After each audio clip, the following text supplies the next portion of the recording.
The orchard. Her eyes fluttered as a small gasp escaped from her soft, pale lips. A mothering hand travelled lightly across the white linen to grasp that of her child's. Her eyes slowly opened and travelled around the room. They were filled with confusion and disorientation. Lines formed upon the small forehead as a weak voice floated into the air. "Mum, where am I?"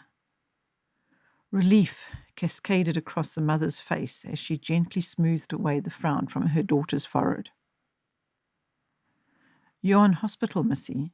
You've just come out of a coma. You've been in ICU for 3 days. Her head relaxed against the pillows once again, as remembrance flooded through her eyes.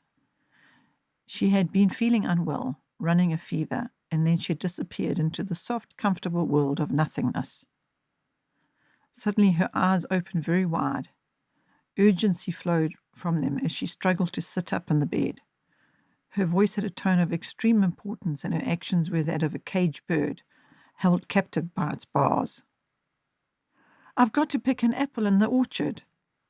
She tugged at the tubes that seemed to cover her entire body, desperate to be freed. Her mother came to her aid. With gentle words and soft caresses, she managed to settle her child back on the bed.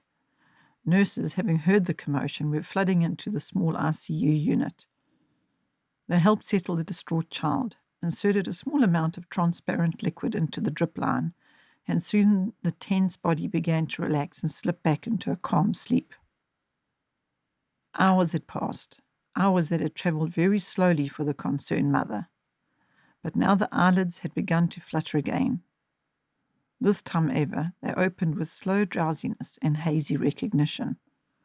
A large yawn filled the pale mouth, and a thin hand reached up to rub the remaining sleep from her now bright eyes. A sweet, gentle tone voiced greetings that the weary mother had been praying for. "Hello, Mum. I had a lovely long sleep." Gentle lips kissed the warm forehead as the mother's relieved tones floated down to meet small ears. "I'm so glad you had a peaceful sleep. Now shall I get you something to drink?" She was answered by a tiny nod. While sips of sweet fruit juice were enjoyed, Mother read from Psalms chapter 1. Missy lay quietly enjoying the soothing sound of her mother's voice and soaking up what the scriptures had to say. While lying in this rested manner, the child's thoughts floated through what she had witnessed while being in the coma. These thoughts, she felt, had to be shared. So as soon as her mother's voice reached an end, her thoughts came tumbling out. "You know, Mum, when I was in that coma, I felt as though I was walking through an orchard. I was about to reach down and pick the most beautiful apple that you've ever seen, but then I woke up. I didn't get a chance to pick that apple." Tears had filled the large emerald eyes and were now trickling down the cheeks. A soothing hand was there momentarily to wipe them away, and a soft voice offered comforting words. After a time the tears stopped and the child was able to speak once again, although this time with a voice of longing. "I only wish to walk through a real orchard one day and be able to reach out and pick a red, juicy apple. Even if I'm unable to pick any fruit, I would still just love to walk through an orchard and be surrounded by fresh, pure life. Do you think I'll ever be able to do that, Mum? Walk through an orchard?" Pain filled the mother's eyes as her mind raced back to a few hours earlier when the doctors had told her that her child may not live for much longer. Even now, looking down at the feeble, pale, weakened body of her daughter, it was hard to imagine her being able to wander down the hall, let alone through an orchard. But she laid these concerns and doubts aside, deciding instead to leave her hopes and desires to God. He would do the best for her in the end. So with her voice filled with confidence, she stated, "Yes, I do believe that God will one day let you walk through an orchard, whether it be here on earth or one of his very own in heaven. I know that you'll be walking through one sometime." This answer satisfied the child, causing her to lay back upon her pillows. Golden hair settled around her face. A slight rose color had emerged on her cheeks. Long black lashes had found their place and rested on the soft skin, and a smooth, contented rise and fall of the small chest all signified one thing. the child had once again succumbed to that warm and comforting place of sleep. Many years had passed since this little girl had lain on that hospital bed, close to death's door. She was now a fit, healthy young woman, filled with life and vitality. Her life had been extended far beyond that which the doctors said would be possible. She was well aware how close to death she had come many times. So now she had dedicated her entire life to God and His service, being very aware that her existence on this earth was not for her own purpose, but rather for His. It was for this reason that she was on a tour in Cape Town, South Africa, supporting her parents in their ministry to families. They were at one such ministry conference when a family came up to introduce themselves. Missy had just finished sharing. She stepped from the stage and was now leaning hard against a nearby wall, trying to remain awake and focused. It had been a long tour and she had been not getting much sleep, as her focus had been on preparing for the ministry. All of a sudden, the past 2 weeks seemed to have caught up on her and fatigue was racing through her body. It was at this moment that she spotted a family making their way through the crowd towards her. With a silent prayer for strength, she pushed her tired body away from the wall. At that same moment, her mother appeared at her side, giving her a small, silent smile. This added to her strength, and by the time the family had reached her, she felt completely reinvigorated.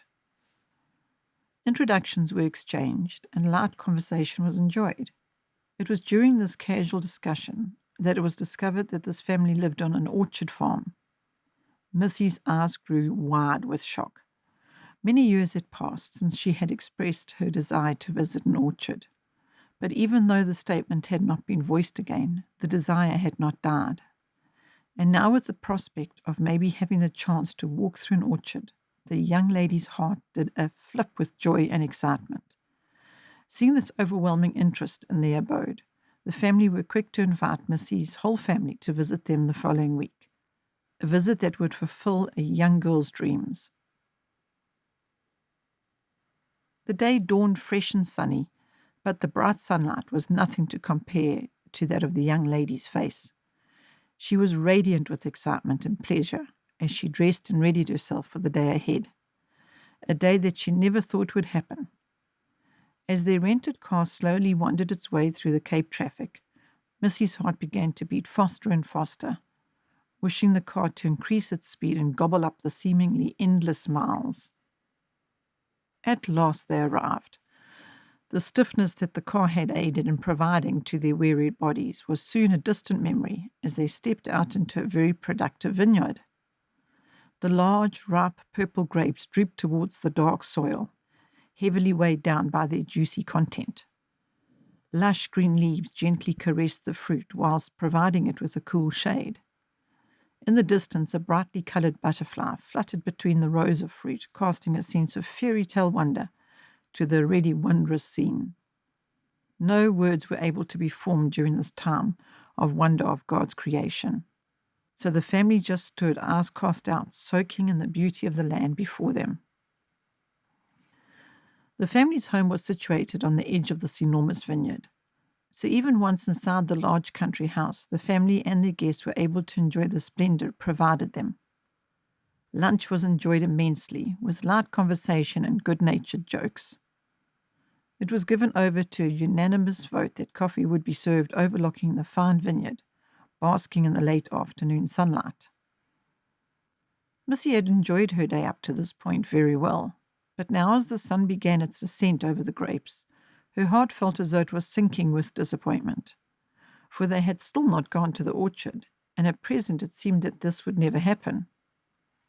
At this very moment, the host's son stood and announced that it was now the perfect time to travel to see the orchard. Her heart leapt with relief and pleasure. She was to walk through an orchard after all. As they carefully made their way up the mountain, the owner's son explained where they were going.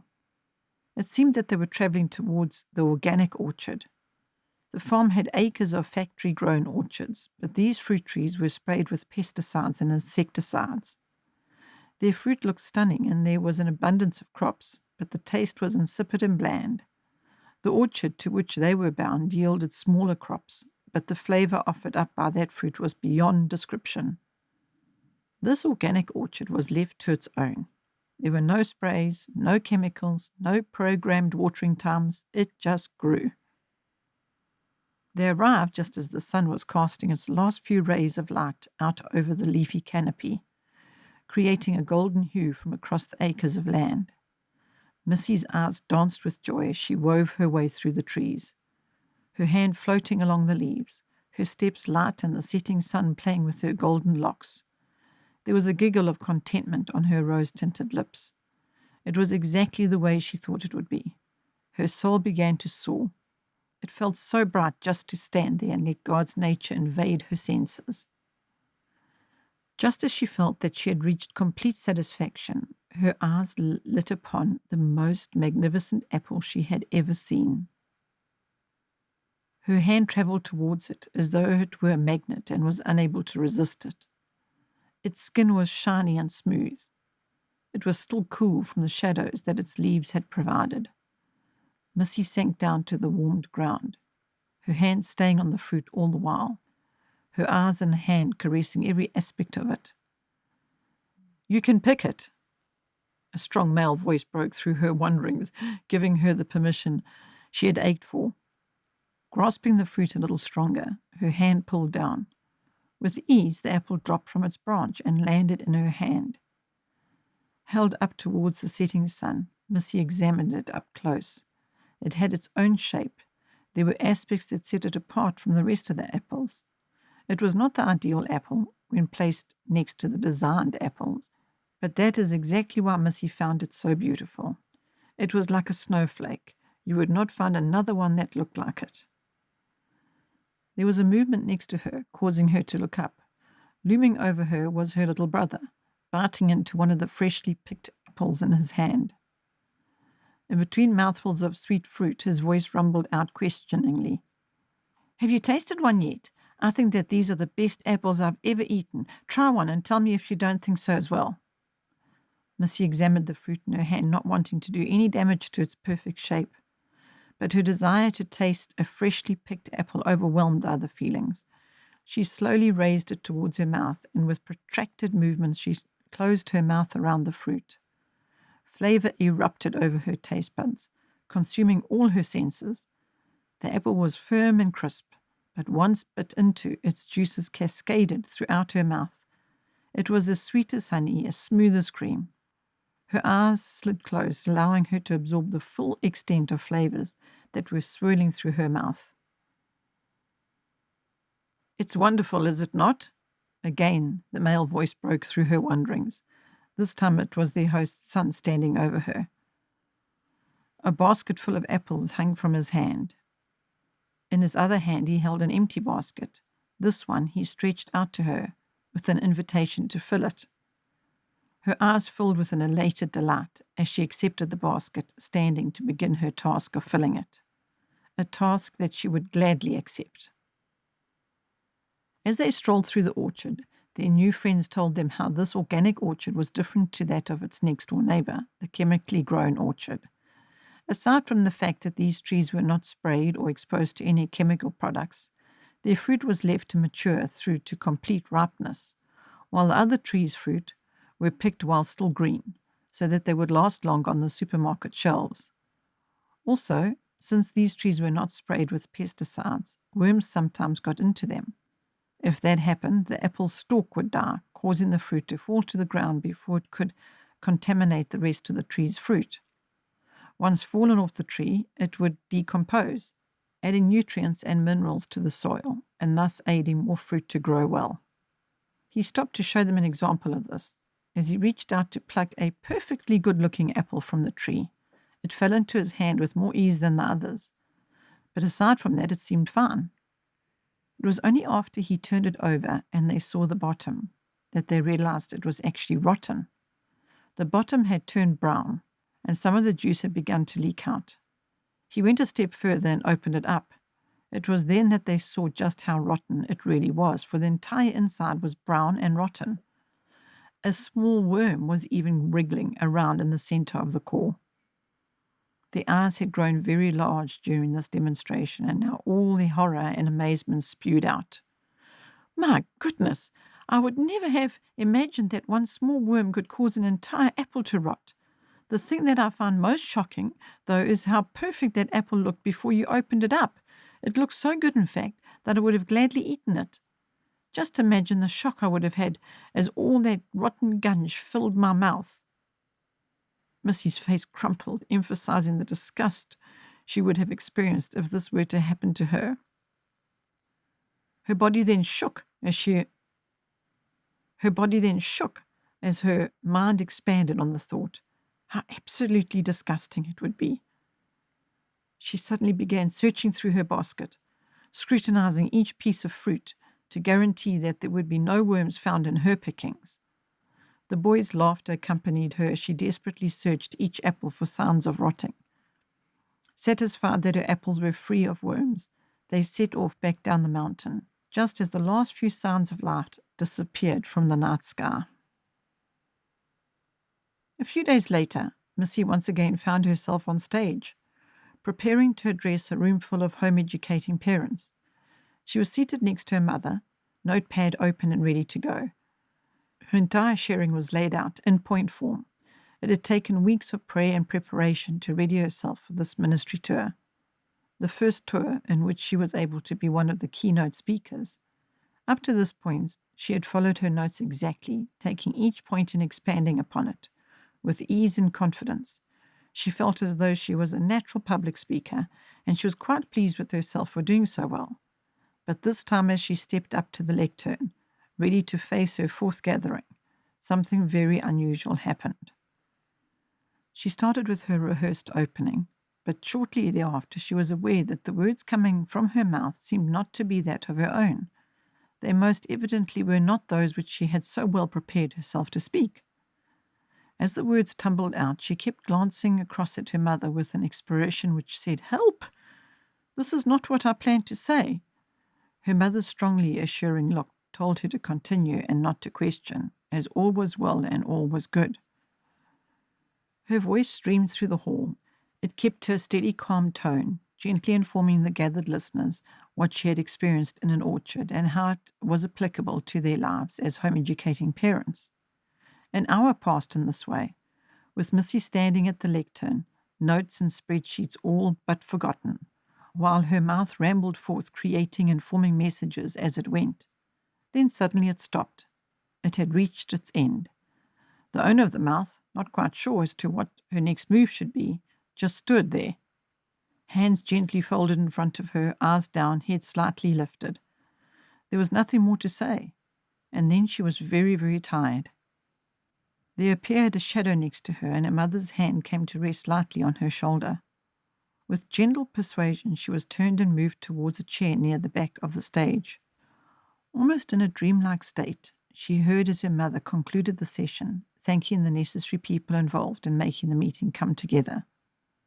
Missy just sat, staring into oblivion, trying to make sense of it all. It was at this point that she realized that she would not be able to make sense of it. She was merely a vessel that God had used to give a message. Suddenly she felt very lowly and small. God had taken over, and she felt overwhelmed that she had been able to experience it. The overwhelming feeling increased as tears stung her eyes and began to trickle down her cheeks. "Thank you, God. Thank you," she whispered into the silence. The conference had reached its end. Tables had been packed up, sound systems were safely in their foam cases, chairs were packed away, and now Missy and her family were travelling down the N1 towards their host's house, where they were to spend the night before catching an 8:15 flight out in the morning. Silence permeated throughout the car, with each person entangled in their own thoughts. Missy's mother's voice was the first to break through this silent veil. It carried a hint of unreality and amazement as she stated, "Do you know what your sharing did to that group?"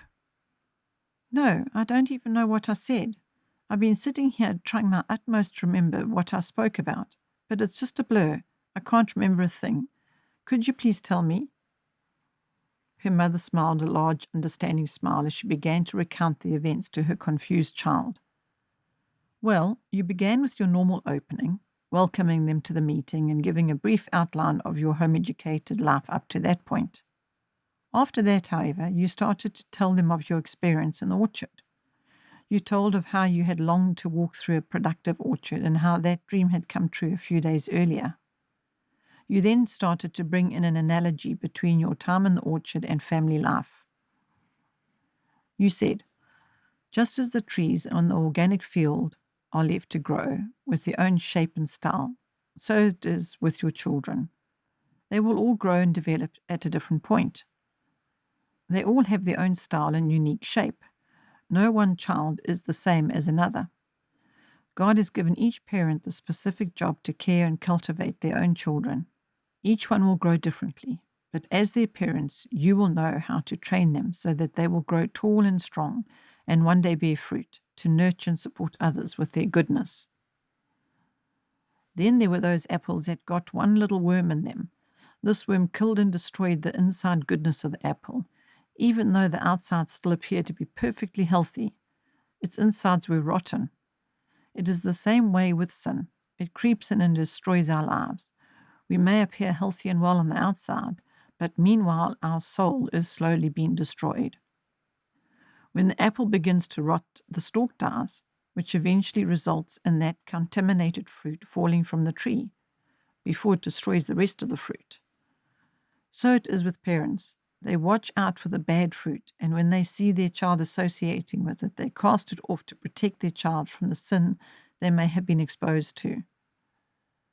An organic apple orchard is truly an amazing place to walk through, and the fruit is so filling and whole, not at all like the apples you buy in the supermarkets. One organic apple can keep you full for hours. You can actually feel your body soaking up the nutrition and goodness. If each parent in this room could leave this conference today with one thought, and that being that they are growing organic apple trees, their children, the more time and effort they place into their children's lives will result in another apple, a blessing. And each apple is able to give life to another being for salvation. Most of the time, it is more effort to grow and cultivate an organic orchard. It needs careful monitoring and extra care. But the results in the fruit are inspiring. One taste from organically grown apple will make you never wish to taste a sprayed apple again. It's a bite from a piece of life-giving fruit. How can you improve upon that?